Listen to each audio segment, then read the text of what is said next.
तो चलिए प्रिय भक्तों, आज हम आपको एक ऐसी अद्भुत कथा सुनाने जा रहे हैं जो सिर्फ एक कहानी नहीं है, बल्कि भक्ति का सबसे बड़ा रहस्य है। ये कथा हमें ये समझाती है कि सच्ची भक्ति क्या होती है, भगवान का प्रेम कैसा होता है और क्यों कभी-कभी भगवान खुद अपने भक्त की परीक्षा लेते हैं। अगर आप ये कथा सुन रहे हैं तो इसे पूरा जरूर सुनिएगा, क्योंकि कहते हैं कि जिसे महादेव सुनाना चाहते हैं वही इस कथा को अंत तक सुन पाता है। तो एक बार सच्चे मन से बोलिए हर हर महादेव और जय श्री हरि। बहुत समय पहले की बात है जब देवताओं के बीच एक प्रश्न उठा कि इस पूरे ब्रह्मांड में महादेव का सबसे बड़ा भक्त कौन है। ये प्रश्न सुनने में भले ही आसान लगे, लेकिन इसका उत्तर इतना सरल नहीं था, क्योंकि महादेव के भक्तों की कोई कमी नहीं थी। ऋषि मुनि, देवता, मनुष्य, यहाँ तक कि असुर भी महादेव की पूजा करते थे। हर कोई अपनी भक्ति में लीन था, हर कोई अपने तरीके से भगवान को प्रसन्न करने की कोशिश करता था। कोई तपस्या करता था, कोई यज्ञ करता था, कोई ध्यान करता था, लेकिन सवाल वही था कि सब देवताओं के बीच चर्चा शुरू हो गई। किसी ने कहा नारद मुनि सबसे बड़े भक्त हैं, किसी ने कहा रावण जैसा भक्त कोई नहीं हो सकता, क्योंकि उसने महादेव को प्रसन्न करने के लिए कठोर तपस्या की थी। लेकिन तभी एक दिव्य आवाज गूंजी, और उस आवाज ने जो कहा उसे सुनकर सभी चौंक गए। उस आवाज ने कहा कि महादेव के सबसे बड़े भक्त स्वयं भगवान विष्णु हैं। ये सुनकर सभी देवता आश्चर्य में पड़ गए। भगवान विष्णु, जो स्वयं सृष्टि के पालन करता है, जो खुद पूजे जाते हैं, वे किसी और के भक्त कैसे हो सकते हैं? लेकिन यही सबसे बड़ा सत्य था, और इस सत्य को समझने के लिए हमें एक बहुत ही अद्भुत कथा में प्रवेश करना होगा। एक समय की बात है जब असुरों का अत्याचार बहुत बढ़ गया था। देवता कमजोर पड़ रहे थे और उन्हें कोई समाधान नजर नहीं आ रहा था। हर तरफ भय और अंधकार फैल चुका था। तब भगवान विष्णु ने निर्णय लिया कि इस संकट का समाधान केवल महादेव की कृपा से ही संभव है। उन्होंने निश्चय किया कि वे स्वयं महादेव की आराधना करेंगे। भगवान विष्णु एक शांत और निर्जन स्थान पर गए, जहां कोई शोर नहीं था, कोई विक्षेप नहीं था।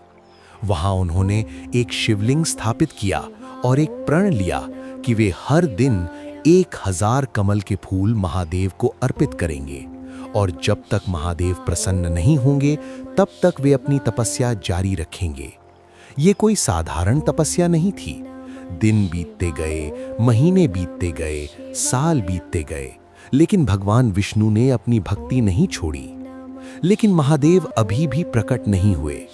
यहीं से शुरू होती है सच्ची भक्ति की परीक्षा, क्योंकि सच्चा भक्त वही होता है जो बिना फल की इच्छा के भक्ति करता है, और भगवान विष्णु ठीक वही कर रहे थे। उनकी भक्ति में कोई स्वार्थ नहीं था, कोई अपेक्षा नहीं थी, केवल प्रेम था और समर्पण था।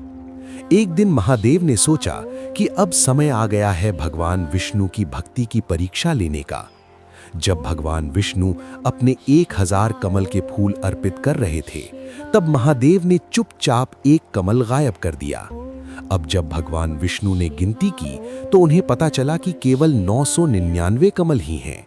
वे चौंक गए। उन्होंने हर जगह खोजा, लेकिन वो एक कमल उन्हें नहीं मिला।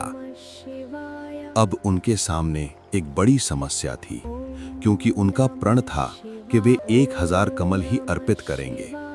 अगर एक भी कमल कम हुआ तो उनका व्रत अधूरा रह जाएगा। तभी उनके मन में एक विचार आया। लोगों ने उन्हें कमल नयन कहा है, क्योंकि उनकी आंखें कमल के समान सुंदर हैं। उन्होंने सोचा कि जब एक कमल कम है तो वे अपनी आंख अर्पित कर देंगे। ये सोचते ही उन्होंने बिना किसी डर के, बिना किसी संकोच के अपनी एक आंख अर्पित करने का निर्णय लिया। जैसे ही वे अपनी आंख निकालने लगे, पूरा ब्रह्मांड कांप उठा। देवता घबरा गए। उसी क्षण एक तेज प्रकाश हुआ और भगवान शिव प्रकट हो गए। उन्होंने तुरंत विष्णु जी का हाथ पकड़ लिया और कहा, बस नारायण, बस। भगवान शिव की आंखों में प्रेम था, करुणा थी। उन्होंने कहा कि आज तुमने सिद्ध कर दिया कि तुम मेरे सबसे बड़े भक्त हो। तुमने अपने लिए नहीं, बल्कि मेरे लिए अपना सब कुछ देने का निर्णय लिया। ये सच्ची भक्ति है। इसके बाद भगवान शिव ने उनकी आंख को फिर से ठीक कर दिया और उन्हें सुदर्शन चक्र प्रदान किया। उन्होंने कहा कि ये तुम्हारी भक्ति का फल है और जब तक ये संसार रहेगा तब तक तुम्हारा और मेरा नाम साथ लिया जाएगा। भक्तों, इस कथा का अर्थ बहुत गहरा है। ये हमें सिखाती है कि भक्ति में नियम नहीं बल्कि भाव महत्वपूर्ण होता है। भगवान को हमारे फूल नहीं चाहिए, उन्हें हमारा सच्चा दिल चाहिए। आज हम सभी भगवान से कुछ न कुछ मांगते हैं, लेकिन क्या हमने कभी भगवान के लिए कुछ त्याग किया है? क्या हमने कभी बिना स्वार्थ के भक्ति की है? यही इस कथा का सबसे बड़ा प्रश्न है। अब एक सवाल आपसे है, अगर आपको भगवान के लिए कुछ त्याग करना पड़े तो क्या आप कर पाएंगे? अगर आपने ये कथा यहाँ तक सुनी है तो कमेंट में जरूर लिखिए हर हर महादेव और जय श्री हरि। वीडियो पसंद आए तो लाइक करें, शेयर करें और